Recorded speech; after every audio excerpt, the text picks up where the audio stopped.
Minsan na silang nasa tuktok ng kasikatan, pinupuri ng buong bansa at inaabangan ng milyon-milyong Pilipino sa tuwing sasabak sila sa laban. Ngunit sa kabila ng kanilang talento at tagumpay, nasayang lamang ito. Mga boksingerong sikat, ngunit bigla na lang nalaos. Sa video na ito, ating pag-uusapan at aalamin ang nakakalungkot na sinapit ng kanilang karera.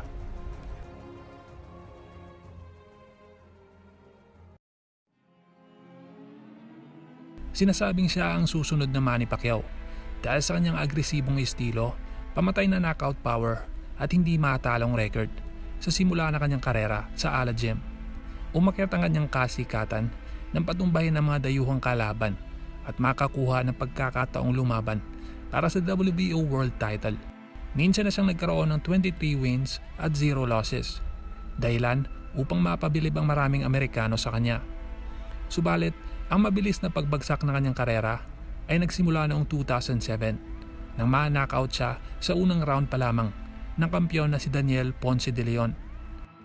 Sinubukan niyang mag-adjust at bumalik sa tulong ng mga lokal na laban, ngunit hindi na nito muling naibalik ang dating bagsik at kumpiyansa. Tuluyan siyang nalaos at nagretiro sa boxing. At ngayon, tinahak na lang ni Boom Boom Bautista ang pagiging sundalo. Isa siya sa mga pambato ng sikat na Ala Boxing Gym na hinangaan dahil sa kanyang lakas, bilis at sunod-sunod ng panalo sa Pinoy Pride Series. Mabilis siyang umangat sa mga ranking ng WBO at naging WBO International Super Lightweight Champion. Para kay Jason Pagara. Oh! Ay! That's it! At tinigil! Kabi-kabilang mga guesting ang kanyang nakuha sa TV nang mamayagpag ang kanyang karera.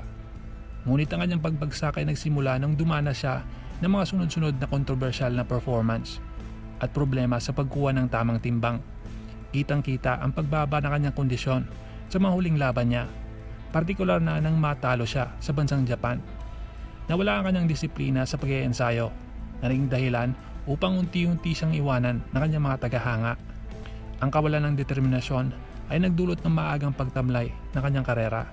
Sa uli, tuluyan siyang nawala sa radar ng mga world title contenders at tuluyang nalaos nang walang nakuhang major title.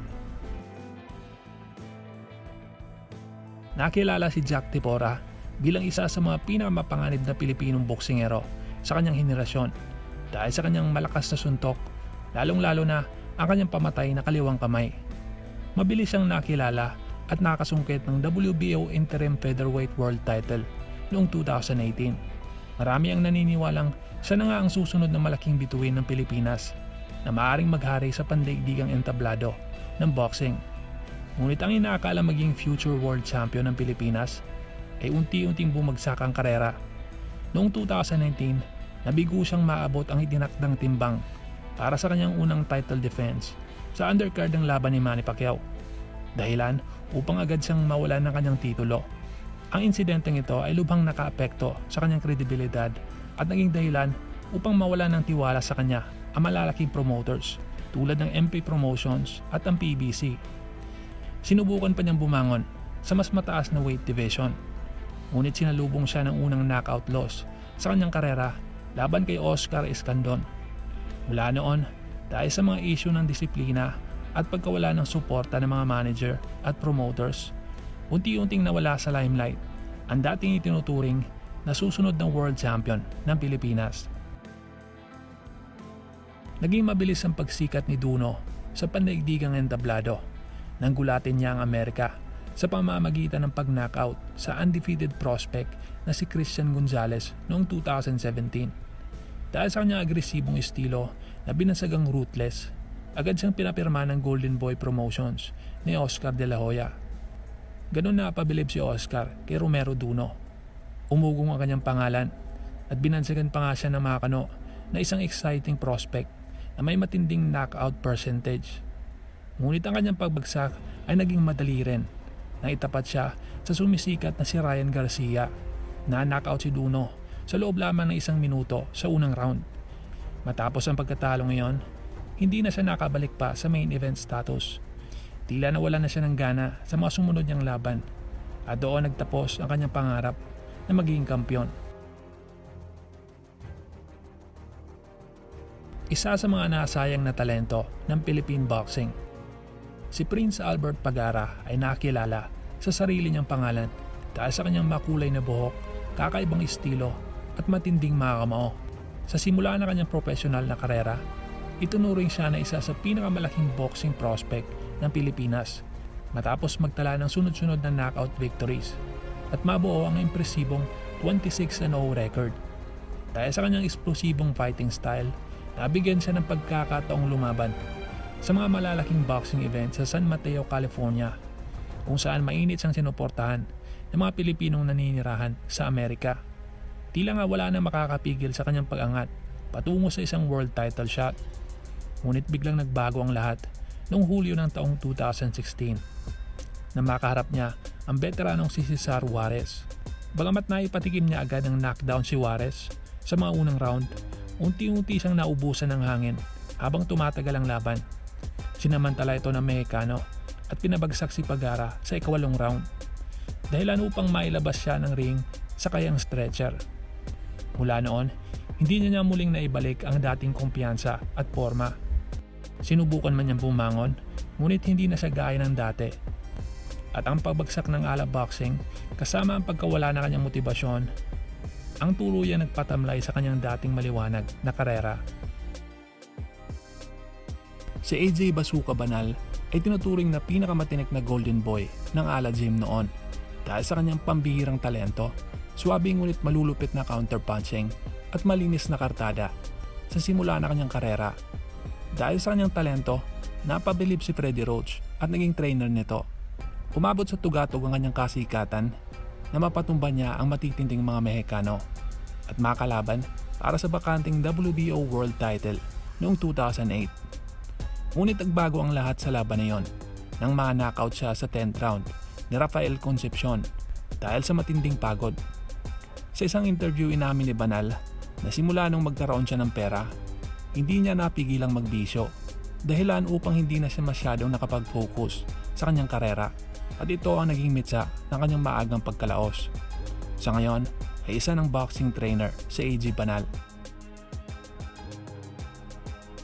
Sumikat si Bernabe Concepcion sa ilalim ng pangangalaga ng pamosong manager na si Bob Arum ng Top Rank, kung saan hinangaan siya dahil sa kanyang malapakyaw na galaw at mabigat na mga suntok. Agad siyang naging tanyag na makuha ang atensyon ng mga kritiko at magkaroon ng pagkakataong hamunin ang superstar na si Juanma Lopez para sa WBO featherweight title noong 2010. Ngunit ang kanyang pabagsak ay naging kasing bilis din. Matapos mapatumba ni Lopez sa loob ng 2 round, hindi na muling nakabangon si Bernabe sa parehong antas ng kompetisyon. He knows he's got the power, catches him with a left hand again. Don't forget for this. Oh, the reason is no left body hand. shot. There you go, body shot. And He hold it up. oh, Look at that. look at that. Sinundan pa ito ng isa pang pagkatalo sa kamay ni Mikey Garcia na wala ng momentum at direksyon ng kanyang karera, kaya napilitan siyang lumaban na lamang sa mga lokal. Ang inakala ni Bob Arum na susunod kay Manny Pacquiao sa Top Rank ay mabilis na nalugmok at nalaos. Ngayon, iniwan ni Bernabe ang Pilipinas at isa ng trainer sa Hong Kong. Kilala sa bansag na Mr. Showboat at Manila's Golden Boy, si Eden Sonsona ay tinuturing na isa sa mga pinakanatural na talento na lumabas sa Philippine boxing. Taglay niya ang pambihirang bilis, mahusay na footwork at swabing galaw sa loob ng ring na nagbigay sa kanya ng malaking potensyal na maging world champion. Umangat ang kanyang pangalan matapos makapagtala ng mga kahanga-hangang panalo sa ilalim ng mga Amerikanong boxing promotions at masungkit ang mga regional championships, kabilang ang WBC International Silver Title. 2015 nang payakin niya ang Mexico matapos nitong i-knockout ang undefeated boxer na si Adrian Estrella.